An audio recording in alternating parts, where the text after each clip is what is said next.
All right, guys, welcome back to the channel. This video we're about to watch has to be one of the most pathetic things I've ever seen in my life. Trump-appointed judge, the white man standing up in a gray suit, was invited to Stanford Law School to speak at an event and was nonstop heckled. He couldn't even get a word in. And then the diversity, equity, and inclusion dean came to steal the show with a big, emotional, mumbo-jumbo speech. Look, I'll just let the video play so you can see it for yourself. Don't forget to like, comment, share, and subscribe while we watching. Now let's roll it. Can I say something, Tim? Is that okay? Is that okay? So you've invited me to speak here, and I'm being heckled nonstop. And I'm just asking for an administrator to sign what That's an administrator. Your racism is showing. Wait, just Respect black women. if you want a marketplace of ideas, you have gotten what you wanted, take Can it. I help? Like, do you want an echo chamber? What's the issue? Can I help?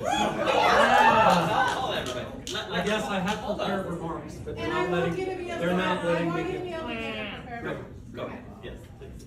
And I had to write something down because I'm so uncomfortable up here. And I don't say that for sympathy. I just say I'm deeply, deeply uncomfortable. I'm uncomfortable because this event is tearing at the fabric of this community that I care about and I'm here to support. And I don't know, and I have to ask myself, and I'm not a cynic to ask this, is the juice worth the squeeze? Is this worth it? Like I said, this is a setup. It isn't a setup, but for many people,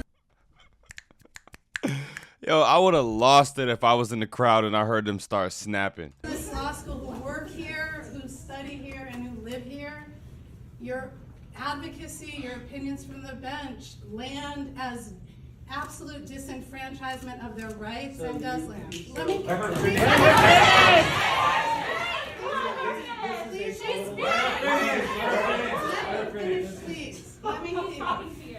And it impacts directly their people, humans, their families, and their communities. And I'm uncomfortable, and it's uncomfortable to say this to you as a person. It's uncomfortable to say that for many people here, your work has caused harm, has caused harm. And I know that must be uncomfortable to hear.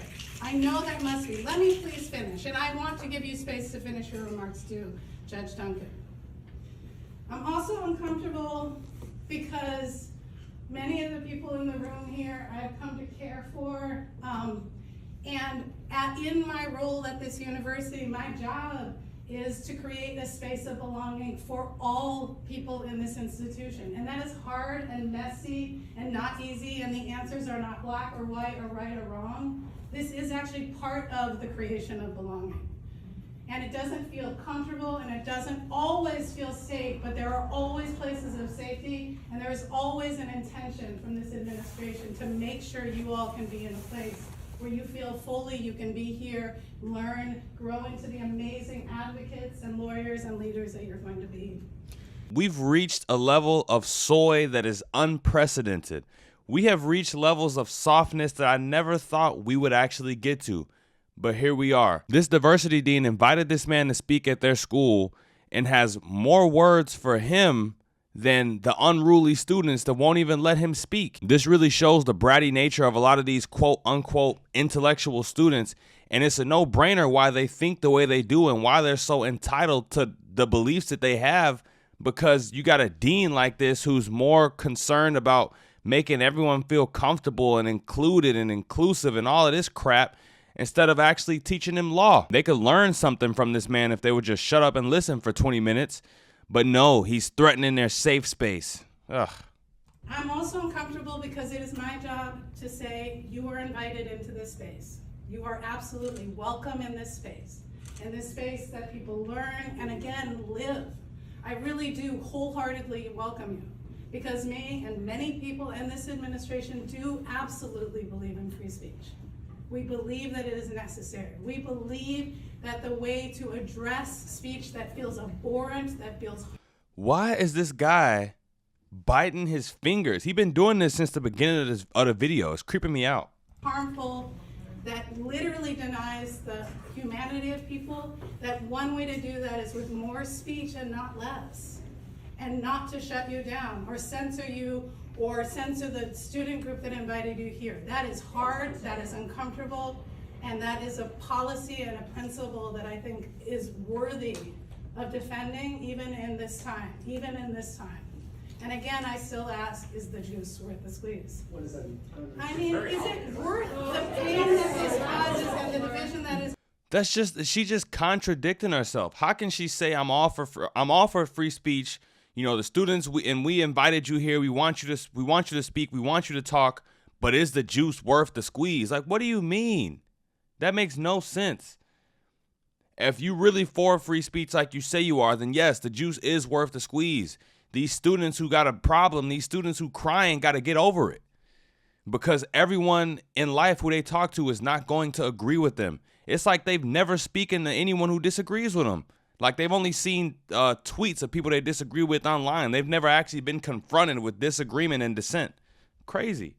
Causes. You have something so incredible, important to say about Twitter and guns and COVID that is worth this impact on the division of these people who have sat next to each other for years, who are going through what is the battle of law school together so that they can go out into the world and be advocates. And this is the division that's caused. When I say, is the juice worth the squeeze, that's what I'm asking. Is this worth it? And I hope so, and I'll stay for your remarks to see, because I do want to know your perspective. I am not, in the business of wanting to either shut down speech, because I do know that if they come for this group today, they will come for the group that I am part of tomorrow. I do believe that, and I understand why people feel like the harm is so great that we might need to reconsider those policies. And luckily, they're in a school where they can learn the advocacy skills to advocate for those changes. I hope that you have something to share with us that we can learn from. I hope you can learn too while you're in this learning institution. I hope you can look to the spectacle and the noise, to the people holding these signs. The people who are here to learn, the people who, just like you, absolutely are fighting for, working for freedom, just to be free, to be themselves. That is what they are here for. They are here because they feel harmed, not just by your speech. If it was just words, that would be one thing. You have authority and you have power to make decisions that impact the lives of millions. And I hope if you learn anything that you can listen through your partisan lens, the hyper-political lens, and just look and see human beings who are asking you to take care. And like all guests on our campus, we ask that you come with good intentions and respect.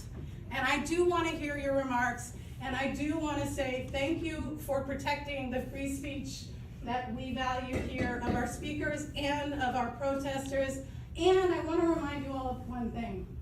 I chose to be here today. You all chose to be here today. Many people go before Judge Duncan who do not necessarily choose to be there. And they have to listen to everything he says. Literally thousands of people. You have a choice. You do not need to stay here if this is not where you want to be. You can stay here if this is where you want to be right now, but make that choice. If you do choose to stay here, I do think we should give space to hear what Judge Duncan has to say. And I hope that also you will take question and answer and comment section to say what you need to say and to ask the questions you need to ask. I'm really grateful to be in this institution. I look out and I don't ask what is going on here. I look out and I say, I'm glad this is going on here.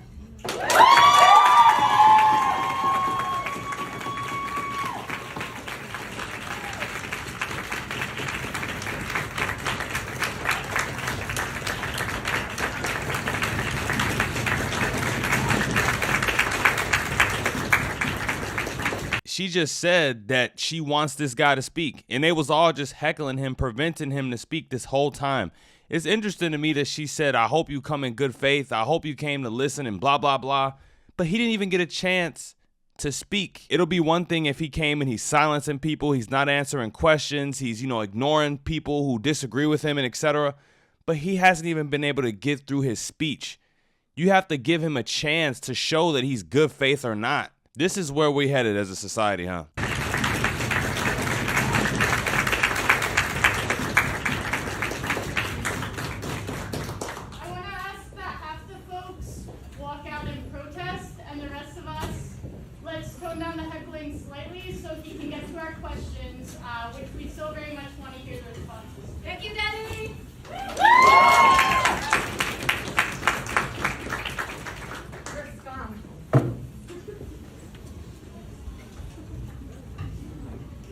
So they came to make noise. Now they all just walking out. You can't make this up. You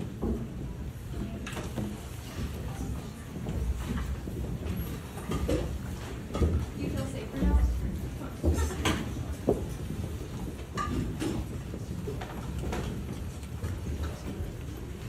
Leave your signs in front of him.